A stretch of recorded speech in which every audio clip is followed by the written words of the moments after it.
Graças a Deus. Eu cumprimento os irmãos com a paz do Senhor. Cumprimento os irmãos com a paz do Senhor. Quem está feliz nessa noite? Encontre uma pessoa bonita do seu lado e dê um sorriso para ela. Ficou difícil? Se não tiver ninguém aí embaixo tão bonito, é só olhar aqui para cima, tá? Mas não é para mim não, é para o pastor Cisino, né? E para a missionária Elba, que representam o que de mais belo e puro há para o grande reino de Deus e a sua obra missionária. Vou pedir a sonoplasta para me dar um pouquinho mais de som aqui, por favor. Abra sua Bíblia comigo no livro dos Salmos. Salmo de número 136. Deus é grande. Deus é fiel. Salmo de número 136 está escrito assim a partir do versículo 1. Rendei graças ao Senhor, porque Ele é bom e porque a sua misericórdia dura para sempre. Rendei graças ao Deus dos deuses, porque a sua misericórdia dura para sempre. Rendei graças ao Senhor dos senhores, porque a sua misericórdia dura para sempre. Ao único que opera grandes maravilhas, porque a sua misericórdia dura para sempre. Aquele que com entendimento fez os céus, porque a sua misericórdia dura para sempre. Aquele que estendeu a terra sobre as águas, porque a sua misericórdia dura para sempre. Aquele que fez os grandes luminares, porque a sua misericórdia dura para sempre. O sol para presidir a lua, porque a sua misericórdia dura para sempre. Ou o sol para presidir o dia, a lua e as estrelas para presidirem a noite, porque a sua misericórdia dura para sempre. Aquele que feriu o Egito nos seus primogênitos, porque a sua misericórdia dura para sempre. Aquele que tirou Israel do meio deles, porque a sua misericórdia dura para sempre. Com mão poderosa e braço estendido, porque a sua misericórdia dura para sempre. Quem serve esse Deus, dê um grito de glória ao nome dele. Coloque a Bíblia em algum lugar, pegue na mão da pessoa mais perfumada do seu lado. Ainda dá tempo. Aperte a mão dele ou dela com carinho até eles falarem aleluia. Pentecostal que não faz barulho está com defeito de fabricação, não é? Vamos orar. Pai, nós te exaltamos e te glorificamos. Nós entendemos que dentro de alguns minutos, e mais uma vez, este grande ginásio será o palco da sua revelação. Antes de começar a ministrar a sua palavra, eu lhe faço alguns pedidos, e o primeiro deles é este: que o Senhor cerque este ginásio com a sua presença, e num raio de 5 quilômetros, onde houver um demônio alojado, eu dou a esses demônios segundos para sumirem de Camboriú, porque se não sumirem, serão queimados pelo poder da sua glória que aqui será derramada. Rasgue o céu sobre este lugar mais uma vez. Manda anjos de fogo descerem aqui. Que estes anjos desçam trazendo brasas de fogo nas mãos. Comecem a esparramar estas brasas entre nós. E onde houver um crente batizado com o Espírito Santo, pega ele nesta noite, Jesus, e mostra o caminho da verdadeira e poderosa adoração. Fala conosco, fica conosco, em nome de Jesus. E toda a igreja diz: os que podem, tomem o seu assento, dando a Jesus uma linda salva de palmas, por tudo que Ele é, por tudo que Ele tem feito. Graças a Deus. Os sonoplastas, o som não chegou. Um pouquinho mais de som aqui, só aqui no palco para mim, tá bom? Isso, um pouquinho de agudo, você me ajuda muito. Muito obrigado. Vai ganhar um beijo depois, tá? Querida igreja, noiva do Cordeiro, simpatizantes da nossa fé, antes de ministrar o que Jesus colocou no meu coração, eu não poderia jamais deixar passar uma oportunidade como essa e agradecer à igreja, principalmente à igreja do estado de São Paulo, que agiu com o seu voto, me reconduzindo à Câmara dos Deputados Federais, e a toda a igreja nacional pelas orações que fizeram. A oração da igreja mudou o nosso país. Eu não sei se os crentes têm acompanhado política, mas em 2013, quando começou aquele tumulto todo comigo, a presidenta então aí tinha 75% de aprovação nacional, e eu que havia subido no palanque dela pedindo voto para ela, porque ela havia dito que no mandato dela nunca votaria o aborto, e ela mentiu, foi desumana conosco. Quando nós precisamos dela, ela virou as costas. Naquele momento fui procurá-la e ela virou as costas para mim, o partido dela virou as costas para mim. Fiquei um tempo abandonado, e a igreja sabe disso, mas depois de 40 dias o Senhor agiu. E a oração da igreja começou a mexer com os alicerces do nosso país. Passaram-se 2 anos apenas. A presidente não pode nem anunciar que vai fazer um discurso público na televisão, porque se ela fizer isso, o país inteiro protesta contra ela. Ela que fez o mundo protestar contra mim, agora todos protestam contra ela. Melhor do que isso, graças àquela luta toda, pastor Gilmar Santos, que suportamos com a graça de Deus, com a ajuda da família, a oração da igreja, a cara do parlamento brasileiro mudou. A bancada eleita agora em 2014 é a bancada mais conservadora da história desde 1964. Ou seja, as pessoas que lutam por todos aqueles pensamentos de esquerda, aquilo que ofende a igreja, aquilo que é contra a família, estão apavorados. A imprensa não sabe o que fazer. Os projetos não passam. A Câmara dos Deputados é presidida por um crente cheio do Espírito Santo. A bancada evangélica tem hoje quase 90 deputados. A bancada católica essa semana se reuniu e colheram a assinatura de mais de 300 deputados conservadores. E tudo isso aconteceu por causa de um motivo só. Em 2013, o Senhor Jesus usou a minha vida para despertar um assunto que estava morto no país, que era o assunto da família. Ninguém falava de família. Agora, incrível foi que em 2014, 90% de todos os deputados federais usaram a bandeira da família para ir para Brasília. Então a família brasileira agora está protegida. Tudo isso porque quando Deus quer usar, Ele usa. Quando Deus quer levantar alguém, Ele levanta. E eu quero que você se espelhe, porque o que Deus fez na minha vida não se compara ao que Ele vai fazer na sua depois da noite deste dia. Alguém concorda comigo? Então eu quero agradecer vocês todos por terem tido paciência, por me ajudarem nas mídias sociais. E se amanhã você tiver um tempinho, lá pela meia-noite, dê uma ligadinha no SBT. Amanhã eu tenho uma entrevista com o Cabrini. O Cabrini foi na minha casa para colher uma entrevista de 10 minutos. Quando ele viu a minha família, ouviu a minha história, ele disse: não, pastor, o Brasil tem que conhecer a sua história inteira. O programa vai ser inteiro sobre o senhor. E ele me deixou falar da minha fé, deixou mostrar a minha família e me deixou dizer que Jesus Cristo é o Senhor. E que em breve o nosso país será considerado como a maior nação evangélica do mundo. Porque a igreja brasileira é uma igreja missionária. E se eu tenho aqui compatriotas, irmãos que acreditam nisso, não dê um grito, não dê um berro de glória a Deus para acordar todos os que estão aqui. Graças a Deus. É com esta força que eu inicio então a mensagem que Jesus colocou no meu coração. Eu estou um pouco aqui apreensivo, porque há muito tempo o Senhor não me dava uma mensagem tão difícil de compreensão a mim. E eu falei: Ele me dê compreensão, Senhor, e condições de fazer com que a igreja também compreenda.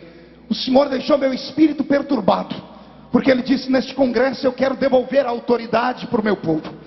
Quero que os homens e mulheres que vieram para esta festa não voltem para casa apenas dizendo: a festa foi bonita e os louvores foram bonitos. O Senhor me disse que quer que você volte para sua casa cuspindo fogo, transbordando os azeites. O Senhor quer que você transpire azeite depois deste culto. Você está preparado para ouvir esta palavra?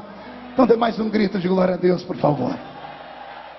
O Salmo 136 deveria ser lido por toda a igreja, pelo menos uma vez por mês, quem sabe no culto de ceia, com uma leitura responsiva. O pastor lê a primeira frase e toda a igreja concorda dizendo o que está escrito no Salmo. Eu pensei nesse Salmo hoje porque o segundo versículo que está escrito nele é um versículo que precisa ser entendido, compreendido. O segundo versículo do Salmo 136 diz assim: rendei graças ao Deus dos deuses. Rendei graças a quem, igreja?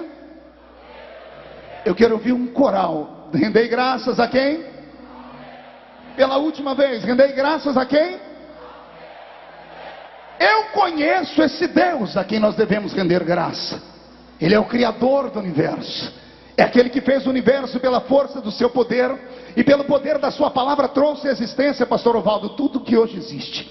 Esse Deus eu conheço porque as suas maravilhas são benéficas. Este Deus tem alguns atributos, pastor Vanderlei Castelhano, que só Ele tem. Só Ele é onipotente, onipresente, onisciente, e só Ele é onibenevolente. Só Ele tem uma bondade ilimitada. Este Deus eu conheço. Conheço esse Deus que criou no auge do seu poder criaturas incríveis. Bastou uma delas para numa noite apavorar todo o reinado da Síria e matar 185 mil soldados que atormentavam a nação de Israel. O Deus que devemos dar graças, eu conheço. Ele é tão poderoso que amou esse mundo de tal maneira que mandou do céu para a terra o seu único filho para morrer por todos nós. Ele é tão grande que, embora a salvação fosse dada a um único povo, seu povo eleito e escolhido, quando aquele povo rejeitou a salvação do seu filho, ele não levou a salvação para o céu. Ele abriu a boca de um apóstolo para profetizar que já que Israel não aceitou, porque ele veio para eles e eles não receberam, então ele resolveu estender a salvação para todos nós. E a todos que receberam ele, deu-se o poder de se tornarem filhos de Deus. Eu conheço esse Deus. Esse Deus a quem devemos dar graça. O salmista no Salmo 147, no verso 4, pastor Paulo Marcelo, que vai ministrar aqui na segunda-feira, ele revelou para nós um atributo de Deus que mexe com a mente daquele que estuda a Bíblia. Ele disse assim: esse Deus poderoso a quem devemos dar graças e glória, ele conhece as estrelas pelo nome. Ele sabe o número da existência dela nesse grande firmamento. Deus deu essa lição de casa para um homem chamado Abraão e ele não deu conta. Ao tentar contar as estrelas do céu, ele parou pelo meio do caminho e disse: não dou conta. O Senhor disse para ele: então tente contar os grãos de areia da praia. Ele disse também: não dou conta. E o Senhor disse: assim será a tua descendência. Mas o Senhor faz o serviço de casa direito. O salmista disse: ele conhece as estrelas pelo número delas e chama elas pelo nome. Um dia, como menino, lendo esse versículo, eu falei assim: o salmista gosta só de fazer um poema. Isso aqui é só um mero poema. Aí o Senhor falou comigo dizendo: não é só um poema. Isso aí é um recado, é uma mensagem subliminar para aqueles que acham que eu os esqueço. E eu perguntei: por quê? E o Senhor falou ao meu coração: se eu conheço uma estrela pelo nome, e a estrela não tem boca para cantar, não tem mãos para levantar, não tem pés para dançar, se eu conheço o endereço delas na Via Láctea ou aí por esse universo, imagina se eu não conheço esse crente que tem voz, que tem mãos, que pode me adorar. Imagina se Deus não sabe o seu endereço. É claro que Ele sabe. Este Deus a quem devemos dar toda a honra e glória, Charles Augusto, eu conheço Ele. Eu li sobre ele no Salmo 113 e eu fiquei arrepiado. Pergunte por quê? Só digo se todo mundo perguntar. Porque o salmista no Salmo 113, ele escreveu algo que só entende quem para prestar atenção, Alexandre. Ele disse assim: Deus, quando quer olhar os céus, Ele se inclina, Ele olha para baixo. Olha só, é tão desapercebido que a igreja não compreendeu. É preciso cair a ficha. Eu vou desenhar de novo. A Bíblia diz, o salmista falando que Deus, quando quer olhar os céus, Ele olha para baixo. Não, você não compreendeu ainda. Eu vou desenhar direitinho. Vou desenhar de outra forma. Quando o homem quer ver os céus, para onde a gente olha? Não ouvi. Quando você quer olhar os céus, você olha para onde? Por quê? Porque os céus estão lá em cima. A minha Bíblia diz que Deus, esse que merece glória, quando quer olhar os céus, Ele olha para baixo. Porque Ele é maior do que os céus, Ele está acima dos céus. Este Deus eu conheço. Ele é tão grande que os pés dele estão no centro deste ginásio. E a face dele está diante dos serafins que estão cantando nesta noite: Santo, Santo, Santo, Santo é o Senhor dos exércitos, e Camboriú está ficando cheio da sua glória. Quem conhece esse Deus e pode dar um grito de glória ao nome dele?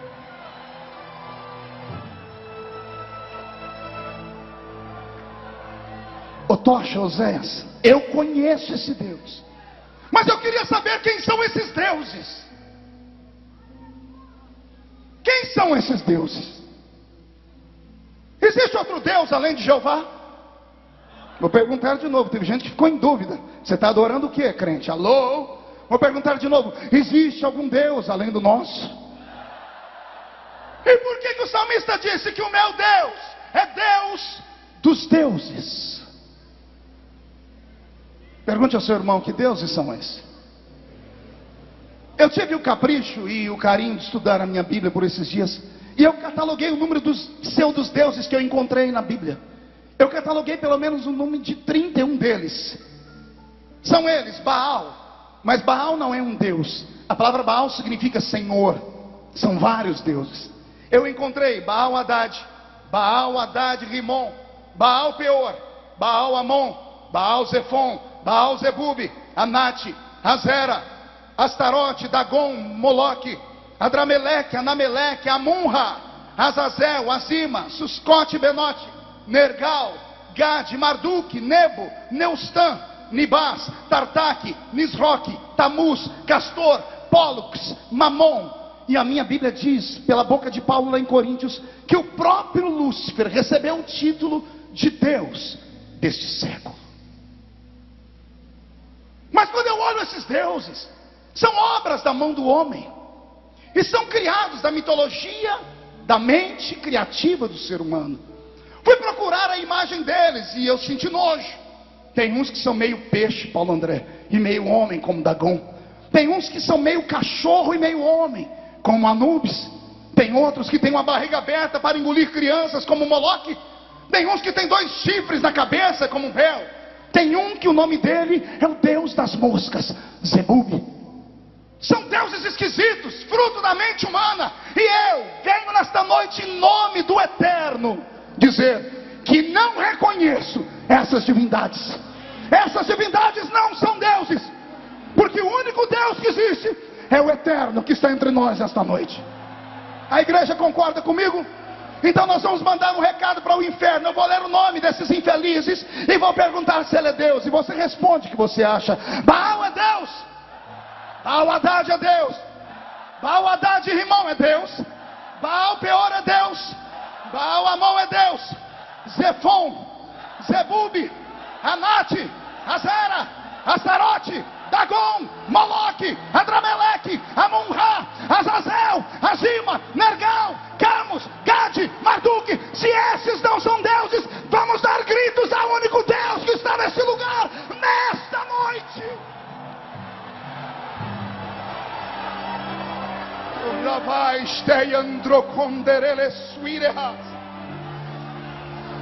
Estou com meu corpo arrepiado. Se esses pseudos deuses feitos pela mão do homem não são deuses, quem são os deuses de quem Deus é o Senhor? Li a Bíblia. Passei os olhos pelo Salmo 82, verso 1, permita-me ler. Deus está na congregação dos poderosos e julga no meio dos deuses. Estão eles aí de novo. Um olhar frontal e rápido, rasteiro, vai fazer a gente imaginar que esses deuses são os anjos, porque o Senhor está sentado no alto da sua congregação no céu. Mas não é isso, porque há um ponto e vírgula que separa a frase. Deus está na congregação dos poderosos, ponto e vírgula, e ele julga no meio dos deuses. Os anjos não podem ser deuses, embora sejam poderosos. Foram criados a partir de uma essência divina, foram criados a partir de um pensamento de Deus. E é a minha Bíblia Sagrada que vai dizer que Deus fez os seus exércitos pelo sopro da sua boca. Repita comigo: Deus fez os anjos pelo sopro da sua boca. A minha Bíblia Sagrada diz que os anjos são espíritos ministradores que ministram a favor daqueles que hão de herdar a salvação. A palavra espírito no hebraico é ruach, sopro, mestre pastor Gilmar, fôlego, hálito. Se isso é espírito e os anjos são espíritos, eles não podem ser deuses. É claro que o leitor mais aguçado da Bíblia vai tentar procurar todas essas explicações no original. E no original vamos encontrar uma palavra chamada Elohim. Diga comigo, Elohim. Elohim não é o nome de Jeová. O nome de Jeová para os judeus ele é impronunciável. O tetragrama que aplica-se para a palavra Jeová, só nós crentes falamos.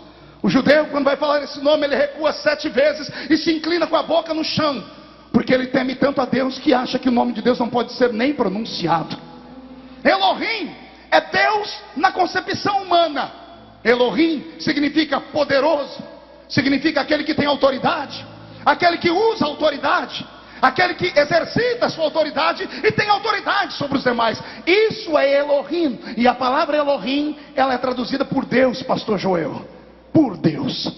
Só que quando eu fui estudar essa palavra na Bíblia, eu consegui catalogar só o Velho Testamento. Num rápido procuro pelo Google, eu descobri que essa palavra Elohim está no Velho Testamento 2.750 vezes catalogadas. Mas quando você vai estudá-las, só 2.500 vezes ela aparece no plural. não é Elohim, é Elohá. E a palavra Elohá fala sobre deuses. É interessante que a mesma palavra usada para exercitar a glória àquele é usada para exercitar a glória a outros, que nós precisamos descobrir quem são. Eu já disse, bato o pé e brigo com quem quer que for preciso para dizer que não há outro Deus além do meu Deus. Eu disse esses nomes aqui, até fiz esse anúncio, não vejo a hora de rasgá-los, porque isso me provoca ira. Meu Deus não aceita que ninguém usurpe a sua glória. O Senhor não aceita repartir a sua glória com ninguém. Por que é que você acha que numa reunião como essa ele vem pessoalmente? Você é dele, só dele, para ele. Ele não admite que você abra a boca ou dê glória para mais ninguém. E toda vez que no meio da igreja se levanta alguém que se esquece que é dependente dele, toda vez que aparece alguém com um talento e um dom bonito, e as pessoas começam a esquecer quem está por trás dele, e começam a aplaudir, e começam a cantar, e o cidadão, ao invés de ser humilde, dobrar o joelho e dar glórias a ele, e começa a dizer: não, eu sou tal, eu tenho, eu posso, eu vou, eu consigo. O meu Deus, do jeito que ele levantou, ele abate. Deus não dá a sua glória para ninguém. Murcha a barriga, estufe o peito e levante a mão direita para o céu. Chacoalhe ela. Agarre o ombro de quem está do seu lado com carinho e respeito. E eu amo ver a igreja que obedece o pregador quando ele pede. Isso é respeito. Chacoalhe a pessoa até ela ficar irritada. Não, com mais força. Chacoalhe ela com força. E diga: Jesus te trouxe aqui para isso. Para te fazer entender que a glória é dele, só dele e para ele. Então deixa ele sacudir a sua vida nessa noite e trata de dar para ele o que é dele.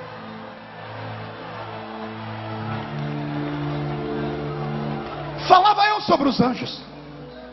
Os anjos não são esses deuses que merecem ser adorados. Podem até a palavra ser aplicada a eles como Elohim, como seres poderosos, como seres que exercem autoridade, mas não podem ser chamados de divindade. São criaturas. Criatura feita pelo Senhor. É claro que os anjos têm um atributo, e esse atributo deles é a eternidade. Não podem ser destruídos, porque não foram feitos de terra, não receberam alma vivente, foram feitos pelo sopro da boca de Deus. Deus os fez assim. Quando Deus fez os anjos, ele fez a partir dele. Uma pergunta que às vezes o estudante da Bíblia não se faz: poderia neste dia, em pleno século 21, haver uma nova rebelião no céu? Sim ou não? Pergunte ao seu irmão: poderiam os anjos que sobraram no céu se rebelar contra Deus agora? O que você acha? Não, a irmã levantou a mão ali dizendo que não. Pois bem, os anjos não podem mais se rebelar contra Deus. Pergunte por quê? O Senhor os santificou no caráter quando, depois da guerra que houve no céu entre Lúcifer e seus asseclas e os anjos que ali estavam. Os anjos são como, e digo isso com muita humildade, Senhor, que não caia sobre mim nenhum juízo, como se fossem robôs. Pelo que eu entendo, pastor Gilmar, os anjos são desprovidos de sentimentos. Eles não choram, eles também não sorriem, eles não se alimentam, pastor Vanderlei. Eles existem só para uma obra. Pastor Anderson de Carmo, quando eles foram criados para cantar, aqueles que foram criados só para dizer santo, eles falam isso sem parar, não dormem, não descansam, porque foram programados para aquilo. Santo, santo, santo, santo, santo, santo, santo. Foram criados para isso. Eles não têm livre arbítrio, não podem fazer o que querem. A princípio até parece que tinha, mas depois que Deus viu o colapso que deu com ele, Lúcifer, o Senhor arrancou deles tudo isso. E eles agora são seres incríveis, poderosos, santos. Eu os respeito. Estão aqui nessa noite, estão descendo para trazer a sua bênção, estão subindo levando o seu louvor. Alguns deles têm só uma missão. Pergunte qual? Só falo se todo mundo perguntar. Descer num ambiente como esse com uma taça de ouro para colher as suas lágrimas e chegar diante do trono, pastor Paulo Marcelo, e destilar aos pés do Eterno. Eles existem para isso. A minha Bíblia diz que algum deles até pensaram em fazer a parte do evangelismo, mas Deus os proibiu.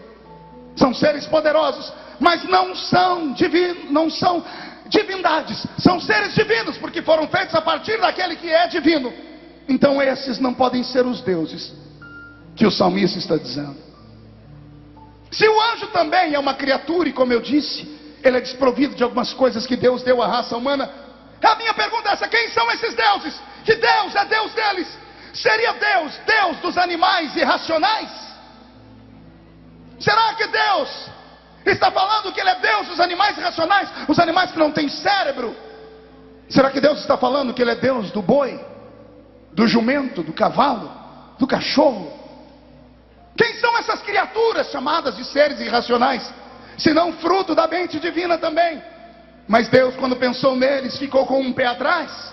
Ele já havia criado os anjos e viu o que aconteceu com os anjos quando Deus deu a eles a essência do Espírito. E todo ser espiritual é um ser inteligente. Diga comigo isso para memorizar: todo ser espiritual é um ser inteligente. Quando Deus olhou para a terra, e primeiro Ele conversou com a água e disse: água, gere animais aí dentro. O Senhor não quis tocar neles, Ele não quis soprar sobre eles. O Senhor deu à água o poder de criar os peixes, as grandes baleias e os répteis que ficam lá debaixo da água. Quando Deus viu que as águas criaram esses animais, Ele ficou feliz. Aí Ele então conversou com a porção seca, e Ele disse: terra, você vai gerar animais. Imagina a terra conversando: o Senhor vai dar uma mãozinha? O Senhor vai soprar aqui? O Senhor disse: não, essa criação é sua. E a terra usou o seu poder criativo e trouxe à existência todos esses animais que a gente vê por aí. Interessante é que para esses animais Deus deu uma coisa que não deu aos anjos. Pergunte o quê? Deus deu a eles uma alma. Como é que podemos traduzir a alma? Isso é uma luta nos seminários de teologia. Eu lembro nos áureos anos de estudante, que luta que era, pastor Gilmar, para compreender, tentar explicar que a alma é o palco das emoções, é uma parte material do ser humano. Mas num estudo mais aprofundado, descobri uma resposta mais simples. O que é a alma? Senão o resumo dos 5 pontos cruciais que Deus deu aos seres vivos para que eles percebessem o mundo material ao seu redor. Deus deu a esses animais racionais o paladar, Deus deu a eles o olfato, Deus deu a eles a audição, Deus deu a eles a visão, Deus deu a eles o poder do tato. Esses 5 sentidos podem ser resumidos como alma, porque são através deles que nós percebemos o mundo material que está ao nosso redor. E isso Deus deu aos animais irracionais. Os anjos não têm todos eles. Eu já disse que anjo não tem paladar, por exemplo, mas os animais irracionais têm. Mas o Senhor deu a eles alma e deu a eles um outro presente que os anjos não têm. Pergunte o quê? Um corpo físico. Os animais são feitos de terra. O animal feito de terra, ele tem terra e tem alma. Ele percebe o mundo, mas Deus não deu a ele inteligência. Porque se Deus tivesse dado inteligência ao leão, ninguém mais viveria nesse mundo. Sendo um animal irracional, ele já é chamado de rei. Repito, ele é chamado de rei, mas não é chamado de Deus. Animais racionais podem ser chamados até de reis, mas não podem ser chamados de deuses. Deus não deu inteligência ao elefante. Imagine se o elefante soubesse a força que ele tem, dominaria todo mundo. Deus estava com medo, porque a única criatura que ele fez a partir dele mesmo, dando inteligência, que eram os anjos, se revoltaram contra ele. Então Deus vem e cria uma raça, uma criatura que tem corpo, tem alma, mas não tem espírito. Só que Deus também percebeu que ficava sem sentido. Pergunte por quê? Aquele que só tem alma age por instinto. Ele não pensa. Animal não mata o outro por matar. Animal só mata para se alimentar, para se defender, porque ele não tem inteligência. Ele age por instinto. E quando tudo parecia estar tranquilo, Deus criou seres lá em cima de espírito e seres aqui embaixo, alma e terra. A mente de Deus não para. O grande Criador, sentado no trono, teve uma visão. E a visão consistia em um experimento. E o experimento era mais ou menos esse: o que aconteceria se eu pegasse a essência dos anjos e misturasse a essência dos animais irracionais? Se eu fundisse tudo em um corpo só, se eu colocasse corpo, alma e espírito no mesmo lugar, o que aconteceria se eu juntasse a terra, os 5 sentidos e a inteligência? Eu não sei se Deus pensou muito.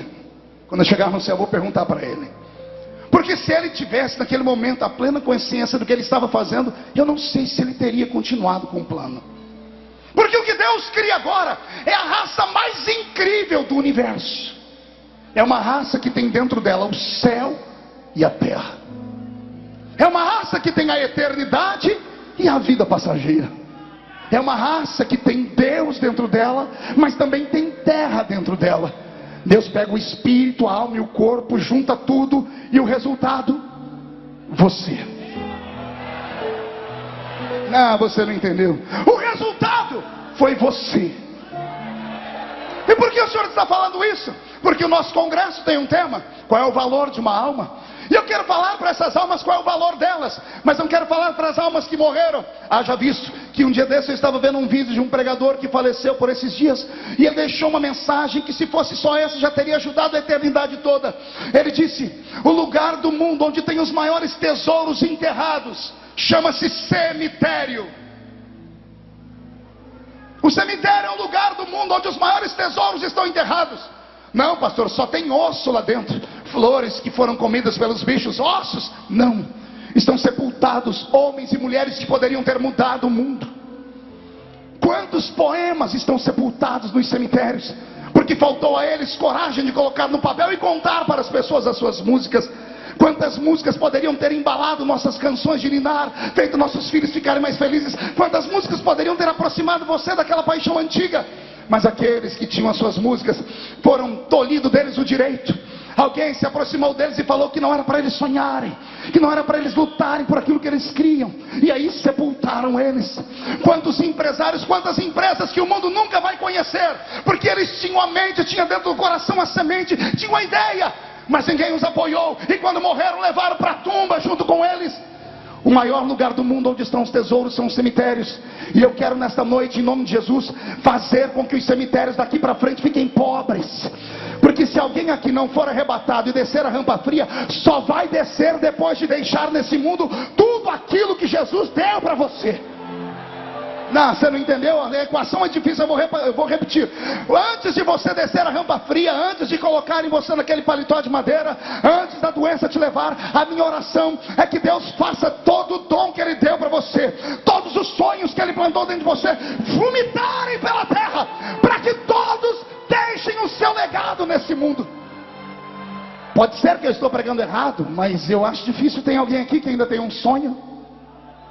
Vou falar de novo, tem algum sonhador aqui dentro? Então levante um dedo para o céu comigo, sonhador. Aponte esse dedo no lado do irmão que está do seu lado, diga para ele: sonhe. Porque se você não sonhar, você vai enriquecer o cemitério. Agora tire o dedo da cara dele e bata no seu peito até fazer barulho.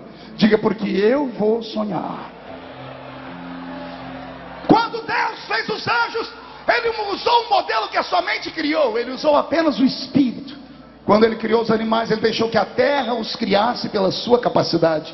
Mas quando Deus foi fazer essa criatura que está aí do seu lado, ranzinza, com essa cara cheia de só Jesus sabe o que passa o culto inteiro com essa boca travada, essa boca de aço, essa língua de ferro, segura aí, fica o culto inteiro com esse olho seco, parecendo olho de sapo que morreu no dia de enchente, fora aqueles que ficam torcendo para tudo dar errado.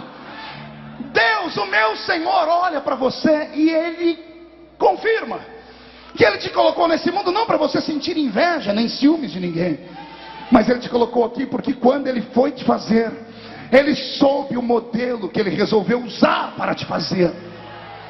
Os anjos tiveram como modelo a mente criativa de Deus, por isso não tem corpos. Embora a Bíblia Sagrada diga que alguns têm 6 asas, outros têm espada na mão, outros têm 4 rostos, penso eu em uma alegoria, até porque anjo não precisa de asa para voar, ele é espírito. As asas são dadas para que a mente humana consiga compreender que para nós só pode voar aquilo que tem asa. Então Deus, na sua infinita bondade, fez com que os homens vissem anjos com asas, mas eles não precisam de asas para voar, são espíritos. O Senhor usou eles, ou os criou a partir de um modelo que somente do eterno entendeu. Quando Deus foi fazer os animais, Ele deixou a terra usar a sua criatividade. Mas quando Deus foi fazer essa criatura linda que está aí do seu lado, quando Deus foi fazer você, Ele gastou um tempinho. Ele foi lá no Éden, não sei se no rio Tigre ou no Eufrates, Ele cravou a mão no fundo do rio, Ele pegou a argila, deve ter colocado num canto. Todo criador precisa de inspiração, todo poeta precisa de uma musa, Todo homem precisa de algo que o coloque de pé. O Senhor estava sentado em uma rocha, penso eu, e digo eu e peço para que ninguém me julgue. É o pensamento desse pregador matuto da roça. Eu sou romântico também. Eu penso Deus sentado em uma pedra com um barro na sua frente, dizendo: como vou fazer essa criatura agora? Ele teve uma ideia, penso eu. Fez uma passarela no céu e pediu para que os anjos transitassem por ela. Graças a Deus, Deus não fez parecido com os anjos. Eu já dei esse ensinamento. Imagine se você estivesse sentado do lado de um irmão parecendo um serafim, e você gritando com ele: irmão, tira essa asa da minha cara, porque eu quero ver o pregador. E ele gritando: qual das 6 está te atrapalhando? Pior do que isso, imagina a senhora, depois de 30 anos de casado, para beijar uma boca já é um problema. Imagina o seu marido tendo sido feito parecido um querubim, que tem 4 bocas para a senhora beijar. Pior do que isso é o senhor casado com uma irmã parecendo um arcanjo. Imagina chegando em casa aquela mulher abençoada de 3 metros de altura, com uma espada de fogo na cintura. E ela olhando para você dizendo assim: I love you, baby.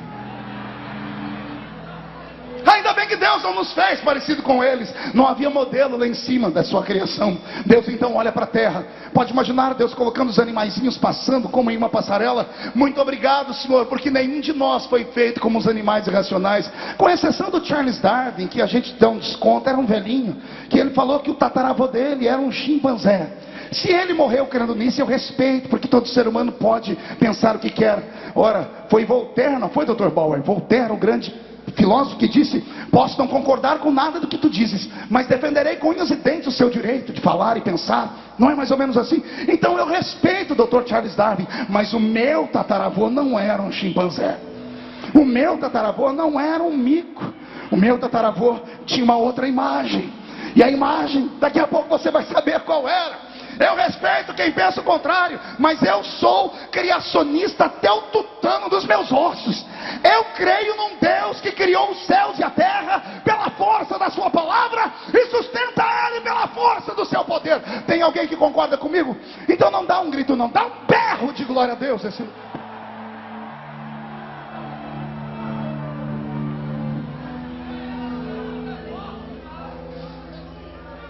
Se os animais não serviram para modelo, porque imagina a tribulação que ia ser nesses cultos pentecostais. Fomos nós que criamos isso, né? Eu e os malucos pregadores que estão aqui, que a gente fica falando para o crente: abraça o seu irmão, dá um beijo no seu irmão. Imagina se o irmão do seu lado tivesse sido feito como um porco-espinho. Se Deus tivesse dado o modelo de um porco-espinho, que desgraça que ia ser. Pior, imagina a irmã do seu lado parecendo um gambá. Deus não usou os animais irracionais para nos fazer. Ora, não tendo modelo lá em cima nem na terra, Deus olha para o terceiro reino. Ele olha para as águas, porque as águas também teve poder de criação. Ao olhar para o fundo das águas, Deus viu os peixes. E ele viu peixes belos, grandes. E graças a Deus, nenhum de nós é parecido com eles. Imagina aí do seu lado sentado uma orca, ou um tubarão branco, ou um peixe-espada. Pior, imagina o irmão do seu lado com a cara de baiacu. Sangue de Jesus tem poder. Deus olhou para as águas e disse: aqui dentro também não tem modelo para fazer o que eu quero. Sendo olhado para o céu, para a terra e para as águas, não tem mais para onde ele olhar. Penso eu que Deus, um estado de contemplação, estava na beira do rio, onde ele terminou de olhar por último. As águas param de se mover depois dos ventos, e a água parada vira um espelho. E quando Deus olha nas águas que viram um espelho, o coração dele acelera, seus olhos marejam, a sua mente salta. Ele deve ter gritado: eureka! Ele olha e diz: já tenho modelo para fazer o que eu quero. Ele dá um salto no livro do Gênesis, no capítulo 1, verso 26, e diz assim: façamos o homem a nossa imagem, conforme a nossa semelhança. Eu começo a entrar num terreno perigoso. Eu convoco as mulheres de oração, as que estão aqui, os que estão assistindo pelo Brasil todo, a orarem, porque demônios vão começar a ficar furiosos. Porque eu quero começar a revelar qual é a sua natureza.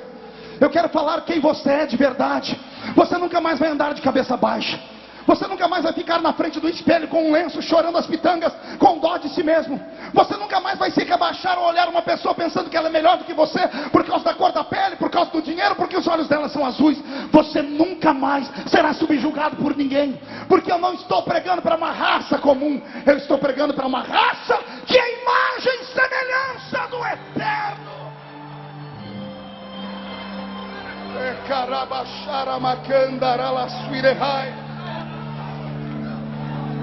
O que eu passo a falar agora, eu espero que não escandalize muito. A minha Bíblia Sagrada diz assim no livro do Êxodo, no capítulo 7 e no verso 1, o Senhor diz assim: eu te levantei, Moisés, e te coloquei como Deus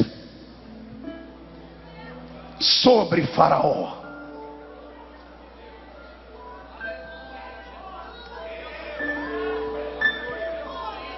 É de arrepiar.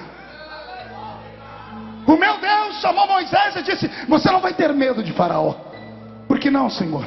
Porque você vai ser Deus sobre ele. Podem achar que é uma heresia, mas está escrito aí na sua Bíblia.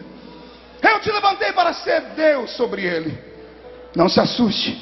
Êxodo 15:11, o Senhor diz assim: o Senhor, quem é como tu entre os deuses? Quem é como tu, glorificado em santidade, admirável em louvores, que realiza as suas grandes maravilhas? Quem é, Senhor? A minha Bíblia Sagrada, no livro do Êxodo, ainda vai dizer assim: na noite em que o anjo do Senhor passou por aquela terra matando todos os primogênitos, o Senhor diz: eu executarei juízo sobre todos os deuses do Egito. A pergunta que eu faço a vocês são essa: naquele dia que o anjo do Senhor apareceu no Egito, e as casas estavam untadas com sangue de um cordeiro puro, essas casas foram protegidas. Mas as casas que não foram protegidas, todos os homens que lá dentro estavam, primogênitos, morreram. Nenhuma dessas casas teve uma imagem que caiu no chão e quebrou. Nenhuma das casas do Egito tiveram os altares derrubados. O meu Deus só tocou em uma raça, nos filhos daqueles homens. E a minha Bíblia diz, o Senhor dizendo: eu executarei juízo sobre os deuses com D minúsculo do Egito. Pastor, onde é que o senhor quer chegar? Eu quero chegar aqui. Quero chegar na sua criação. Salmos 8, versos 5 e 6. Pois pouco menor o fizeste do que os deuses. Algumas traduções têm a palavra anjo, porque ambas aplicam-se à palavra Elohim. E de glória e de honra o coroaste. Fazes com que ele tenha domínio sobre todas as obras das tuas mãos. Tudo pusestes debaixo dos seus pés. O salmista está recebendo uma revelação dizendo: quando Deus foi fazer os homens, ele os fez um pouco menor do que si mesmo. Se você acha que isso é pior, João capítulo 10, verso 34 e 35. Os homens estavam discutindo com Jesus, porque Jesus disse: eu sou o Filho de Deus. Quando Jesus disse isso, eles intentaram prendê-lo. E olha a resposta de Jesus para eles.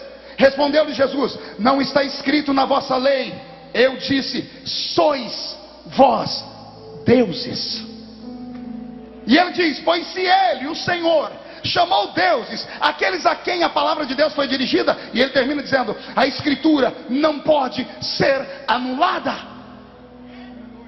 Jesus estava recitando o Salmo 82, verso 6. No Salmo 82, verso 6 está escrito assim: vós sois deuses, e todos vós filhos do Altíssimo. Será que alguém começa a compreender o que eu estou dizendo aqui? Eu vou usar a explicação mais simples de todas. Essa explicação qualquer um pode dizer, e com o coração aberto acredito que todos creem. Tem um ditado popular que diz que filho de peixe, não ouvi, filho de peixe, filho de cachorro, filho de cavalo, filho de girafa, filho de baleia, filho de pássaro, filho de Deus.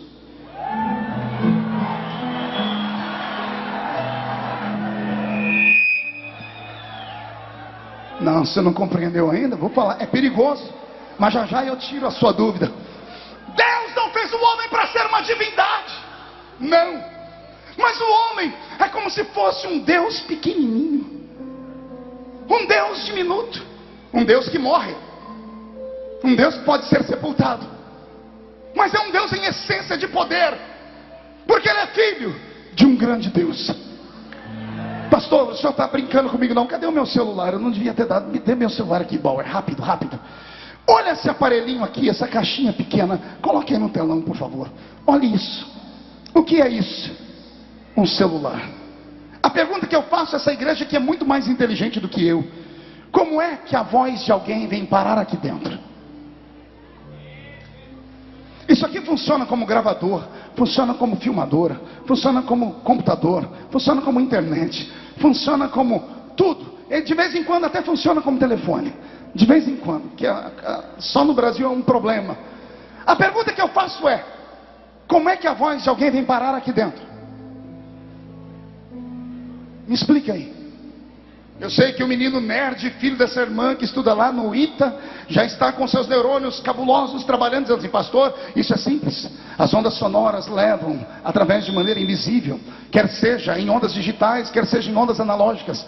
Aí dentro sai uma onda sonora que é captada pelo espaço-tempo elevado à 13ª potência, quase que a física quântica.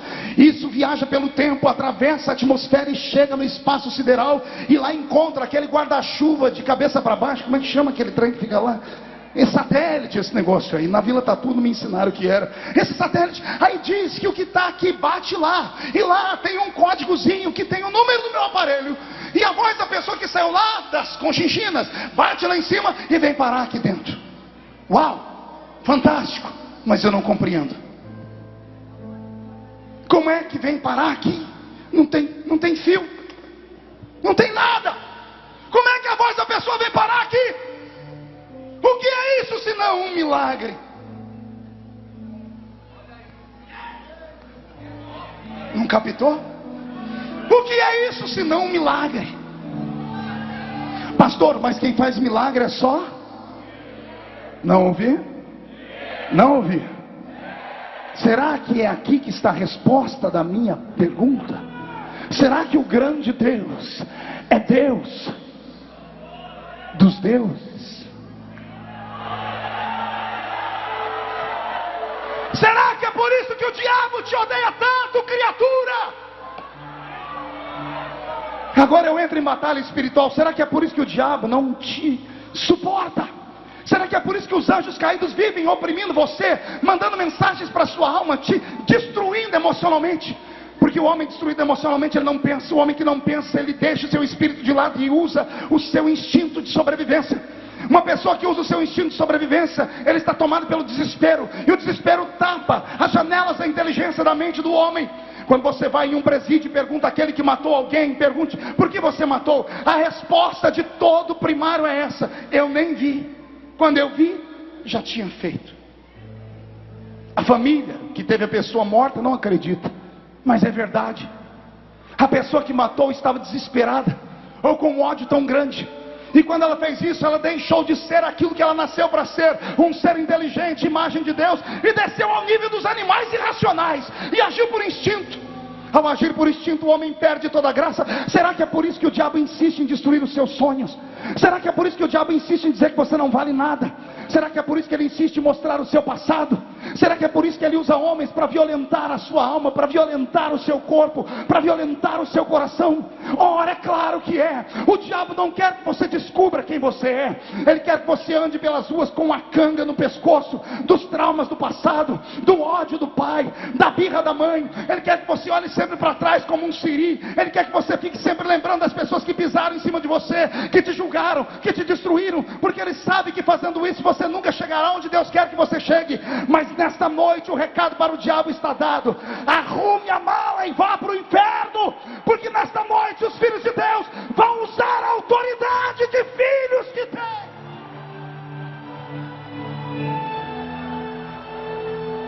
Você não sabe o poder que está sobre a sua vida.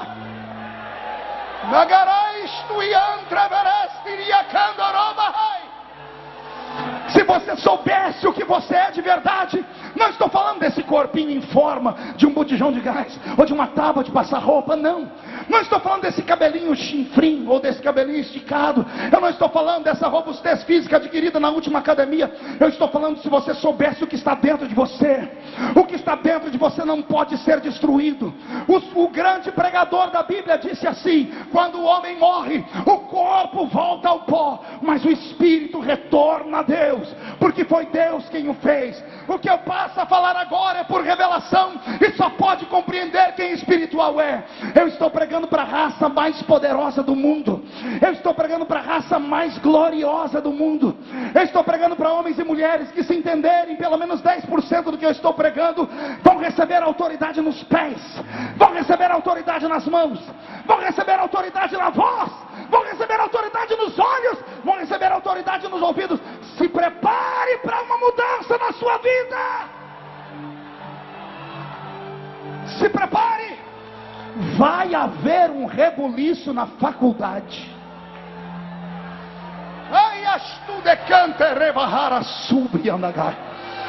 Vai haver um rebuliço na vida dos seus filhos da escola. Pergunte por quê. Só falo se todo mundo perguntar gritando.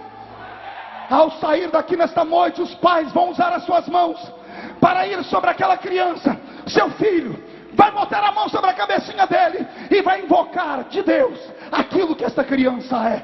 Você vai dizer: Deus, esta criança é sua imagem, ela é sua semelhança. Que venha sobre ela o espírito de Daniel, que venha sobre ela o espírito de José, que venha sobre ela a capacidade. Alguém crê nisso? Então grita, reage, pelo amor de Deus, reage.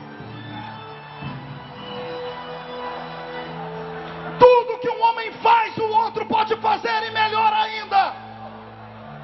Repito, tudo que um ser humano faz, o outro pode fazer e fazer melhor ainda. Trate de murchar essa barriga e estufar o seu peito. Tome vergonha na cara.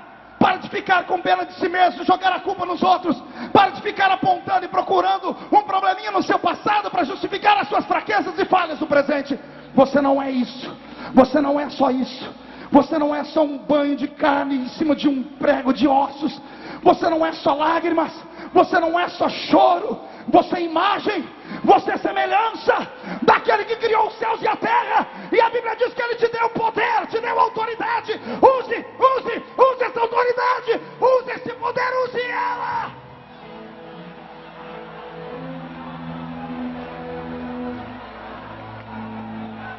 Oh, meu Deus. Respire fundo. Quando Deus fez o nosso ancestral Adão, Ele fez Adão à sua imagem e à sua semelhança. É claro que há controvérsias, é claro que é um assunto difícil. A maioria dos grandes teólogos vão dizer que esta imagem, esta semelhança, não tem nada a ver com aparência. E eu discordo em gênero, número e grau, porque semelhança é um reflexo. É um reflexo. Imagem é aparência. Eu não creio que no céu tenha um Deus eterno com chifres na cabeça. Não posso crer que o meu Deus tem pernas de bode como Pan da Grécia. Não posso acreditar que o meu Deus tem asinhas no seu tornozelo como Mercúrio. O meu Deus é exatamente como nós somos. É claro que de um nível extremamente mais poderoso, mais glorioso, mais gigantesco, mais poderoso. Falta-me palavras para adorá-lo na beleza da santidade que Ele tem, que Ele é.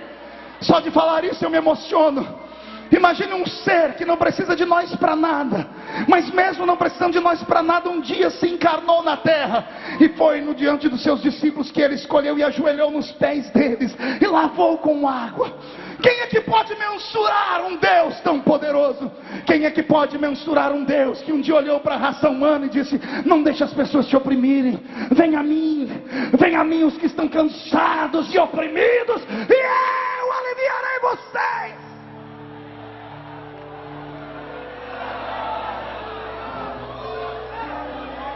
Eu entro agora no campo da ciência. Ser filho de Deus é Deus. E não sou eu que disse, foi Jesus que disse. E para que ninguém tivesse dúvidas que era Ele, Ele termina o versículo dizendo assim: a lei, a escritura não pode ser quebrada. Está escrito: Deus chamou os homens de deuses. A pedra não é um Deus. Os animais irracionais não são deuses. Os anjos são só espírito. Mas nós somos semelhantes a Deus. Porque a divindade eterna chamada Yahvé, ela é triuna.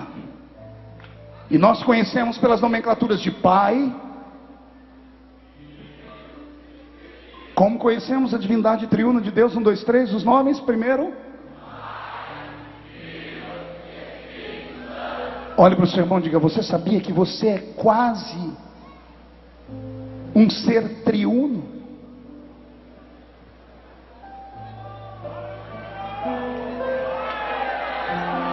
Os anjos são só espírito. Os animais racionais só são terra e alma. Mas esses filhos de Deus são corpo, alma e espírito. Se existe uma raça no mundo que pode reivindicar este direito, somos nós. O diabo não quer que você descubra isso. O diabo quer que você ache que você é isso, que você acorda de manhã. Todos os dias que você acorda de manhã, o diabo fica no pé da sua cama só para ver a sua atitude. Você entra dentro do banheiro daquele jeito que dá angústia. Todo mundo acorda com seborréia na cabeça, remela nos olhos. O bafo da boca é só Jesus, né? Dá uma raiva das novelas, pastor Gilmar. O cidadão acorda de manhãzinho, dá aquele beijo, desentupipia na atriz. Eu desafio qualquer casal a tentar fazer isso de manhãzinha. Senhor Deus, coloque uma planta do lado da sua cama e ao acordar vai direto nela e faz assim, ó. Ela derrete. Todo ser humano acorda se coçando, Marcelo, porque durante a noite é igual uma cobra, troca de pele, né? Os ácaros, os fungos e tudo mais. 99% dos seres humanos acordam de mau humor. Sim ou não? Já viu alguém acordar cantando um hino? Isso é Jesus na calma, só Deus. A pessoa entra dentro do banheiro. Ah, mas tem mais um detalhe, pergunte qual. Se a pessoa tiver um cabelo igual ao meu, acabou. Você já usou gel e dormiu com gel na cabeça? Já acordou e foi olhar para o espelho? Que desgraça que é aquela. Parece um punk. O cabelo está assim. Está assim. Só Jesus da causa. Imagina um ser que acorda com o cabelo daquele jeito, fedendo, se coçando e de mau humor. Quando você entra no banheiro e fecha a porta daquele jeito, o diabo lá de fora olha para o céu e diz: o que é que o senhor viu neles? Aí o Eterno olha para o diabo e diz assim: dá meia hora para eles aí dentro do banheiro.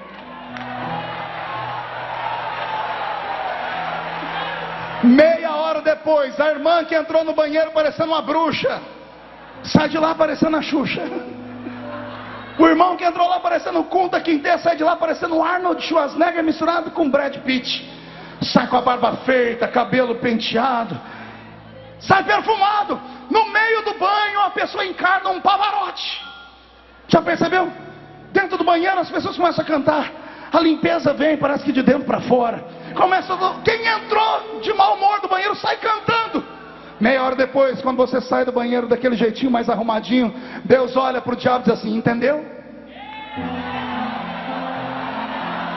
O problema deles se resolve com água. E o que a água não resolve, o sangue de Jesus resolve.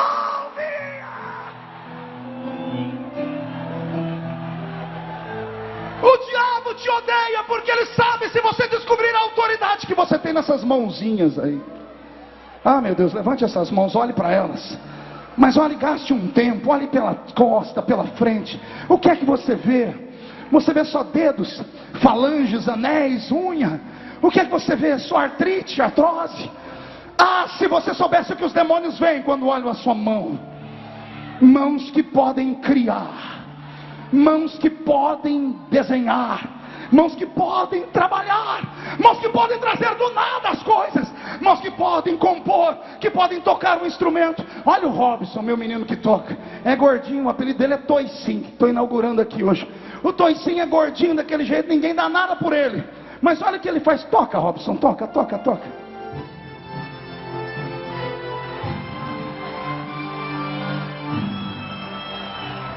Quando ele faz aquilo, o diabo enlouquece.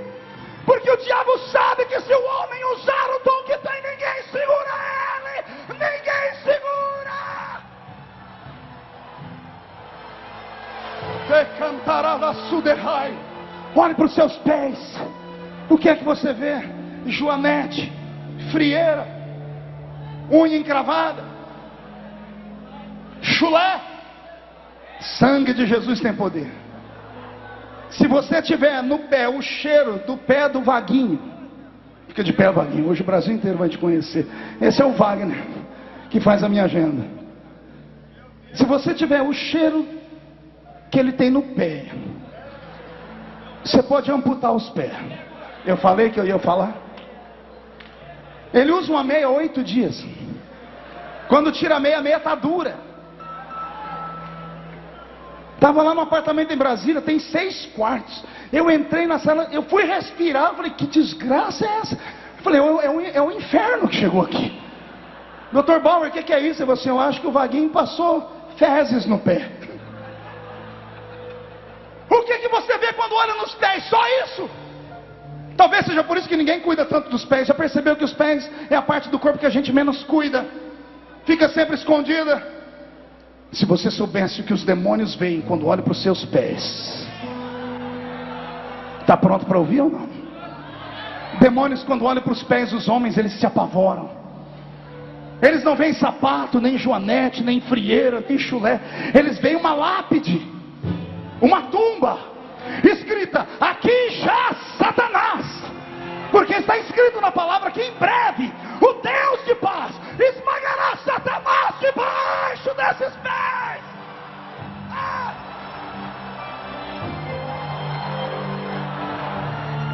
Se você soubesse o que a sua voz faz, se você soubesse o que essa taquara rachada é capaz de fazer, você não deixaria ninguém te humilhar, você não deixaria ninguém te calar.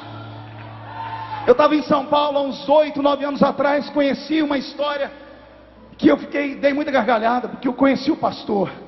Ele disse para mim, Marco, sabe que vocês, esses pentecostais, estão criando uma geração de gente doida, né? Falei, graças a Deus, pastor, é um orgulho para nós. Depois vem um desses doidos, congrega comigo. Eu disse, o que tem, pastor? O que tem que um dia desses ele me ligou de madrugada, 1h30 da manhã, disse, pastor, Deus me acordou na madrugada e me mandou ir para o centro de São Paulo, porque tem uma obra para realizar. E o pastor olhou, falou, o menino era novo convertido, disse, tá, então tá bom, eu passo aí e te pego. Botou ele no carrinho dele, foram para o centro de São Paulo. E o pastor disse, e agora qual é o endereço? Ele falou assim, eu não sei, pastor, mas espera aí que eu vou orar.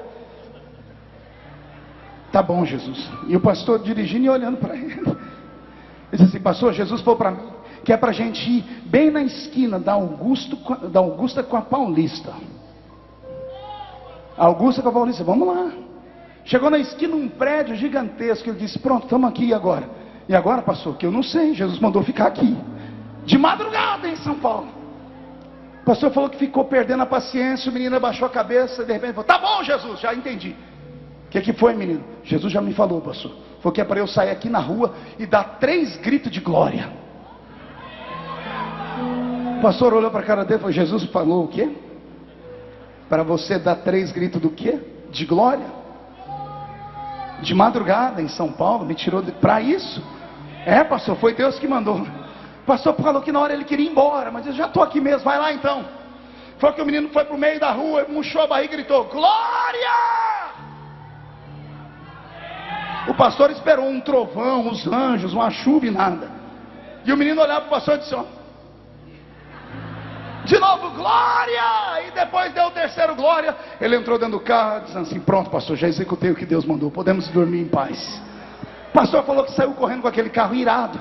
Chegou na casa da porta do menino, ele nem parou o carro, disse, abra a porta e pula. Abra a porta e pula e não pergunta por quê. O menino foi embora. Passou uma semana. O pastor estava numa vigília lá, num culto da igreja deles. E de repente lá pelas tantas entrou um rapaz, um playboyzinho, todo bem bonitinho, bem vestido. E pediu a oportunidade, disse que era crente e tal. E o pastor deu o microfone na mão do boyzinho. O boyzinho disse assim, irmãos, eu queria aqui dar um testemunho para vocês. Falar que a oração do pai e da mãe funciona. Eu fui criado na igreja, mas meu pai ficou rico e eu me desviei. Mas a minha mãe nunca deixou de orar por mim. Esses dias atrás eu estava no 13º andar do prédio onde meu pai tem escritório. Bem ali na Augusta com a...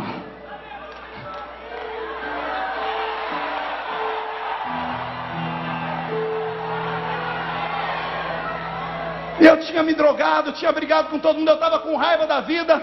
Uma voz falou para mim: sobe lá no teto do prédio, salta, pula, se joga, acaba a sua vida. Ele disse que ele subiu, a voz empurrava ele. Quando ele chegou, olhou para baixo no parapeito e disse: me jogar eu não dou conta, só se eu vier correndo.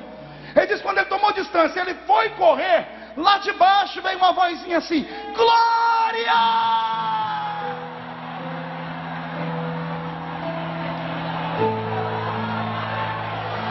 Aramanai sui eko vandaras naradagassuri de candoro verabahai terbi andarai. Se você soubesse o que há dentro de você, você não seria mais o mesmo. Você não precisa ficar aqui se sentindo menor do que os demais. Você é imagem, você é semelhança. Deus te colocou nessa terra para você reinar e governar ela. Reage, governa. O garoto disse que por 3 vezes ele ouviu o grito. Da última vez ele caiu de joelhos, começou a chorar e Jesus visitou ele. O pastor falou comigo, disse: Marco, eu levantei naquela vigília, fui lá no meio dos bancos, porque estava o menino lá, o doidinho. Abracei ele, disse: me desculpe. O menino falou: está perdoado, pastor, mas quando Jesus mandar fazer, o senhor não duvida não, viu? Deixa eu te falar uma coisa. Jesus me trouxe nessa noite aqui, pastor Cisino, para falar para essa multidão que nós não somos normais. Os homens lá fora, os ímpios, podem ser normais, mas o crente não é normal. Jesus tem dificuldade de lidar com o normal. Gente normal não compreende a linguagem divina. Tem 2 normais intelectuais brigando com Deus. Por que o senhor levanta Moisés, não levanta a mim, que sou mais velho do que ele, amamentei ele, cuidei dele? Por que o senhor não levanta a mim, que sou Arão, mais estudado, sou mais velho do que o meu irmão? Deus disse: amanhã, preste atenção no que vai acontecer com Moisés, vocês vão ver por que eu levanto ele e não vocês. Acabou a água, Moisés está irado, ele grita: Deus, o povo quer água e não tem. E o senhor diz: está vendo aquela pedra ali? Sim, senhor. Vai lá e conversa com a pedra.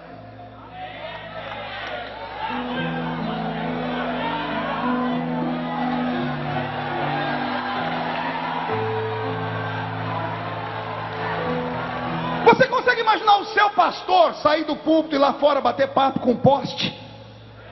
Você consegue imaginar o líder da sua igreja, aquele líder daquele grande movimento, do lado de fora da rua da igreja, conversando com um carro?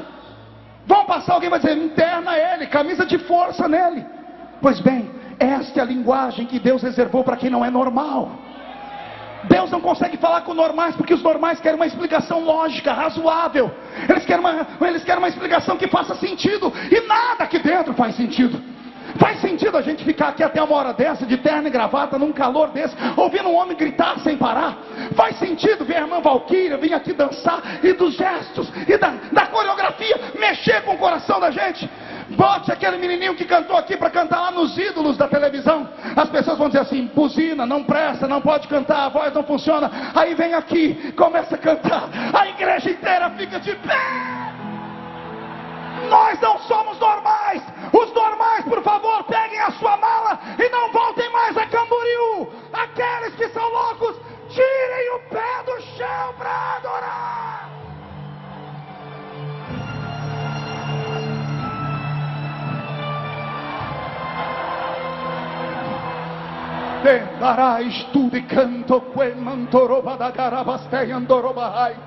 Deus olhou para esses pequenos deuses. Deus olhou para esta criatura, imagem e semelhança dele, deteriorada pelo tempo, destruída pelo pecado, separada de Deus por tudo. E ele diz: eu vou devolver a autoridade para eles. Um filho de Deus tem que falar na língua do seu pai. Um filho de Deus tem que falar no pé do meu ouvido, na minha língua, no meu idioma. Aí Jesus vem e te traz para o meio de uma igreja onde ninguém sabe nem ler nem escrever direito. A maioria analfa de pai e beta de mãe. A maioria dos pentecostais só tem 2 dentes na boca, o zagueiro e o atacante. Mas não é que quando eles começam a orar, a língua enrola e começa a sair uma língua que ninguém compreende nada. Aí todo mundo diz assim: isso é louco, estão bêbados. Aí só outro louco para gritar: ninguém está bêbado aqui não. Aqui os filhos de Deus estão recebendo de volta o poder que tinham no início. Os filhos de Deus estão recebendo poder para falar na linguagem de Deus. Aquele que fala em línguas não fala homens, fala direto a Deus. Eu fico triste, deixe-me dar uma pequena cajadada. Não aguento mais esses cultos que se dizem pentecostais, e de pentecostalismo não tem mais nada. Não suporto mais pregar em igrejas ricas, poderosas, onde os gritos de glória a Deus foram trocados por aplausos. Não sou contra aplauso, a minha igreja aplaude, é bíblico, louvai o Senhor com palmas. Mas quando batemos palmas, esquentamos as mãos. Mas quando damos glória a Deus, a gente ainda esquenta o coração. Estamos perdendo a imagem de Deus, porque os nossos filhos não se purificam mais. Nossos crentes passam o culto inteiro. É chamada geração da cabeça baixa. Grite comigo: geração da cabeça baixa. Só vocês, 1, 2, 3. Deus não te chamou para ficar de cabeça baixa. Deus não te chamou para ser um porco. Um porco é que olha para baixo porque o seu pescoço não tem articulação. Deus te chamou para ser águia. Águia para olhar os céus. Águia. Águia. Contemple o céu. O seu Pai, que é Deus, que te fez imagem e semelhança dele, te mandou um recado nessa noite. Pergunte qual? Sede santos, porque eu sou santo.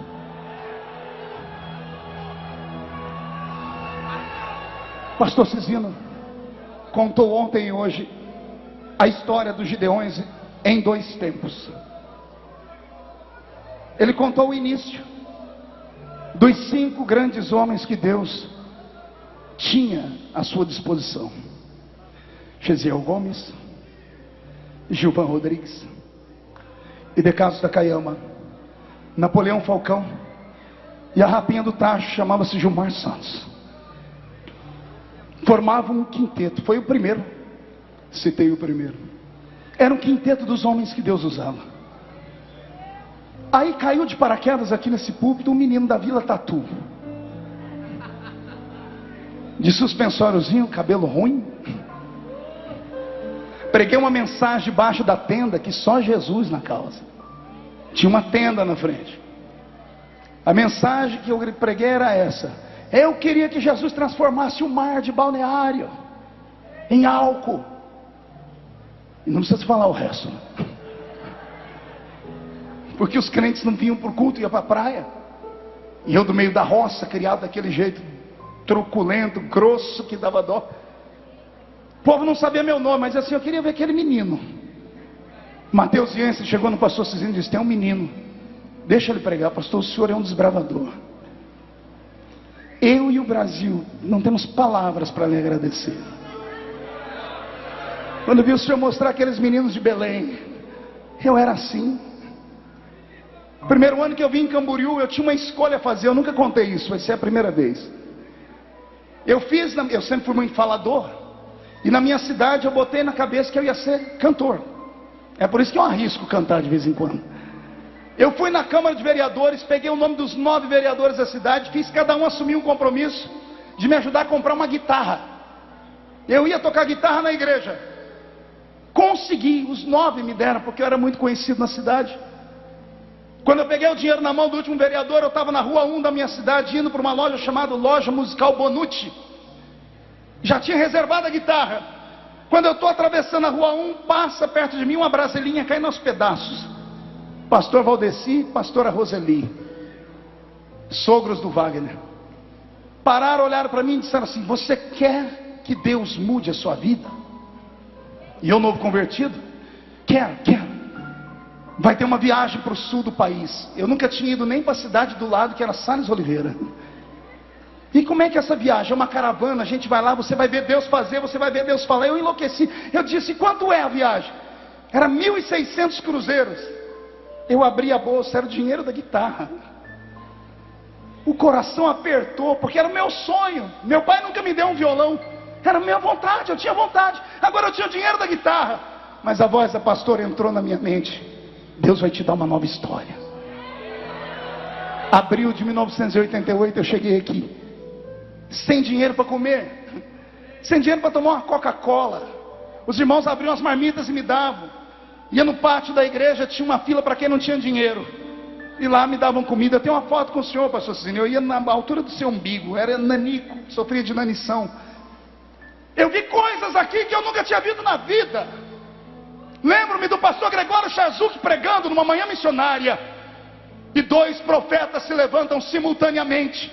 Um no fundo e o outro na frente. O ginásio cala. Os 2 profetas profetizam simultaneamente a mesma palavra. Paravam para respirar no mesmo tempo. Eu vi essa cidade ser tomada por profetas na rua, no restaurante, em todos os lugares. Porque os crentes, quando entravam aqui dentro, sabiam o que eles eram. Que eram imagem e semelhança de Deus. Quem é imagem e semelhança de Deus? Jesus tem uma palavra para você. Você vai fazer as obras que eu faço, e para outras maiores ainda. A nossa geração não faz mais nada. Também puderam, as moças não podem se soltar na presença de Deus. Estão faltando Miriams. Viram a irmã Valquíria dançar aqui para o Senhor? Leve o DVD para casa. Talvez você nunca mais vá ver.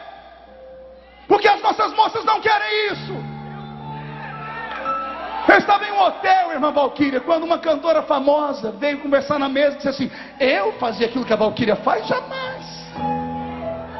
Eu tenho um porte de mulher, eu sou feminina. E eu olhei para ela e disse assim: coitada. Coitada. Coitada. Ah, se as pessoas entendessem o que é isso. Ah, se você compreendesse o que é esse grito, esse pulo. Ah, se você entendesse porque você quer te dar um soco para o ar. Ah, se você entendesse o que significa estar aqui nos Gideões de verdade. Isso aqui não é uma festa para qualquer um.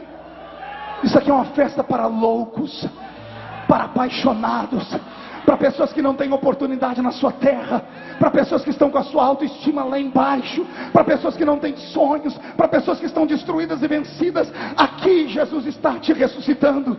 O Senhor te trouxe hoje para te dizer: Baal não é Deus, animais racionais não são deuses, anjos não são deuses, mas você é minha imagem, você é a minha semelhança, diz o Senhor. Você pode, você pode. Eu vou repetir: você pode. Você pode. Eu estava aqui agora há pouco e um pregador meio louco chegou em mim. Eu quero ele aqui. Cadê aquele moço do Maranhão? Cadê? Vem cá, vem cá, vem cá. Louco, apaixonado. Conheço Cleverson. Conheço Cleverson. Fiquei na casa dele uma época. Cleverson, filho de família rica, abençoado, trocou a faculdade de medicina para se apaixonar por Jesus. Ele chegou aqui no meu ouvido e disse: pastor Marco, tem 5, quase 6 bilhões de almas perdidas. Eu quero pelo menos 1 bilhão. Eu olhei para a cara dele e disse: atrevido, maluco, mude. O nosso príncipe levou 1 milhão. Renabon, que acabou de completar agora 750 milhões de almas. Tu queres 1 bilhão? Recebe a autoridade.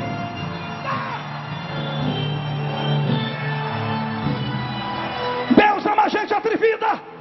Deus ama a gente atrevida. Murcha essa barriga, estufa esse peito, tira essa mão do bolso, joga essa desgraça desse chiclete fora. Reage, reage, reage, reage.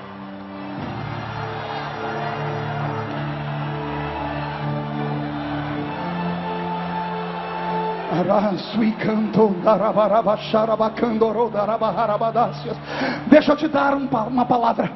Sabe o que está acontecendo nos nossos dias? A igreja espera demais daqui, ó. A igreja espera demais daqui. Não sei se você tem percebido.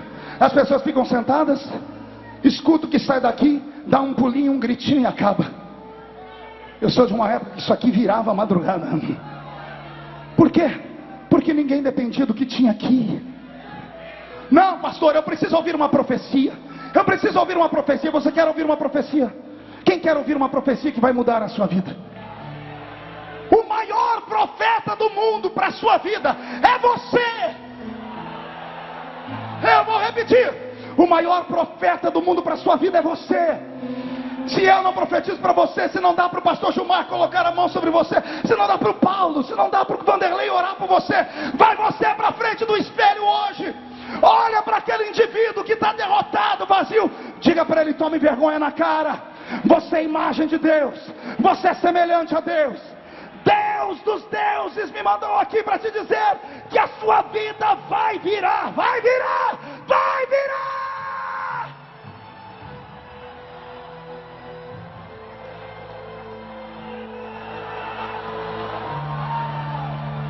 Pegue na mão de quem está do seu lado.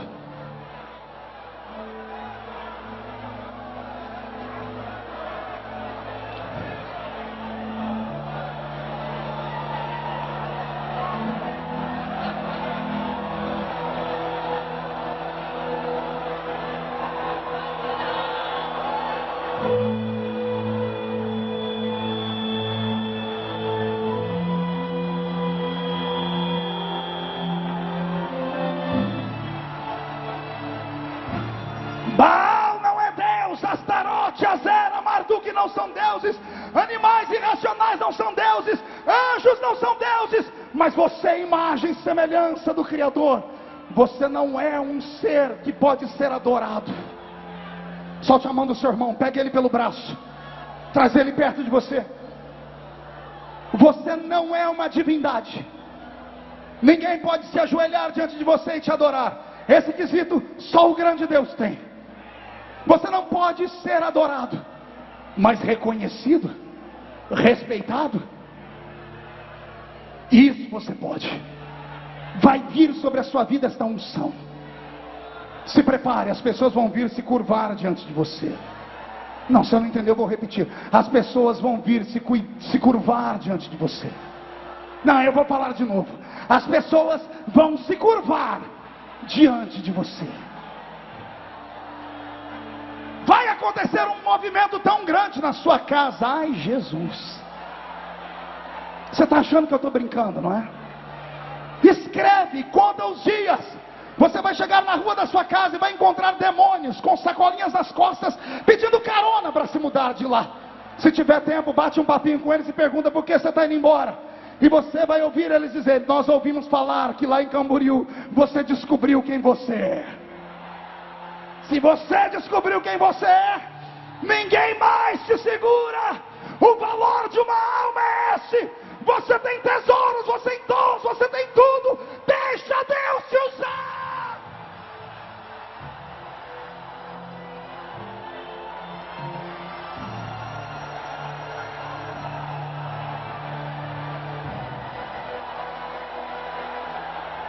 Esse é o barulho daqueles que entenderam a mensagem. Esquece quem está do seu lado, eu te desafio. Universitário, garota universitária, esquece os filósofos, esquece Kant, esquece Freud, esquece esses homens. Entre na presença do maior de todos os psicólogos, Jesus de Nazaré. Irmã, esquece o sapato de salto alto. Rapaz, esquece a sua história na academia. Nesta hora você vai ser blindado pela glória de Deus. Segurou o irmão pelo braço, eu estou terminando. Respire fundo e olhe para mim. Se somos filhos de Deus, pastor Cisino, eu li um versículo aqui, que Jesus disse assim. Jesus estava pregando, e ele disse: eu sou filho de Deus. Os fariseus queriam prendê-lo, dizendo que ele estava cometendo uma heresia. Olha o que Jesus disse para eles. Respondeu Jesus: não está escrito na vossa lei que Deus disse assim: vocês são deuses? Pois se a lei chamou deuses aqueles a quem a palavra de Deus foi dirigida, e a escritura não pode ser anulada, por que eu não posso me chamar filho de Deus? Eu li aqui para eles Êxodo 7:1. Então disse o Senhor a Moisés: eis que eu te ponho por Deus sobre Faraó. Eu li aqui outros textos, como o Salmo 132, como o Salmo 82, como o Êxodo 15. Em todos eles, o Senhor diz que existe uma raça, que Ele é Deus sobre eles. Eu disse que não existe Deus além do Senhor. Eu disse que as imagens não são deuses. Eu disse que os anjos não são deuses. Eu disse que os animais irracionais não são deuses. Mas a minha Bíblia diz que nós somos filhos de Deus. Eu disse que filho de cachorro é cachorro, filho de peixe é peixe, filho de cavalo é cavalo, e filho de Deus é o quê? São deuses, mas não são deuses para se fazer uma imagem, para alguém adorar, acender uma vela, nada disso. A palavra deuses aqui, eu disse, é Elohim, quem tem autoridade, quem tem poder, e vai exercer este poder, e vai usar este poder. Ao entrar na sua vida normal depois desta noite, Deus vai transformar você, porque chega de humilhação, chega! Pegue o irmão pelo braço, feche seus olhos. O Deus de Daniel está aqui. Tu recandarais, tu icantorova suri de candarai, turi de candorova suri de candaraba charamahai, icantorou desturi de candaramahai. Por favor, levante a mão direita para o céu, chacoalhe ela. A cantorova suri de candarai. Diga comigo em nome de Jesus: todos os demônios que lutaram contra a minha vida, contra a minha família, contra o meu ministério, contra a minha chamada, contra aquilo que eu sou, eu ordeno, não estou pedindo, estou ordenando. Venha para a palma da minha mão agora, feche a sua mão. Eu vou contar até 3, no 3 você vai jogar no chão e vai pisar em cima, e você vai abraçar umas 3 pessoas e vai dizer para eles: você é uma raridade para o meu Deus. É isso que você é, alguém especial, importante. Nada pode tirar os seus sonhos, nada. 1, você nunca mais será o mesmo. 1,5, sua família sentirá orgulho de você de novo. 2, seu ministério vai voar. 2,5, o Brasil será chamado de terra do avivamento. 3, jogue no chão, pise em cima.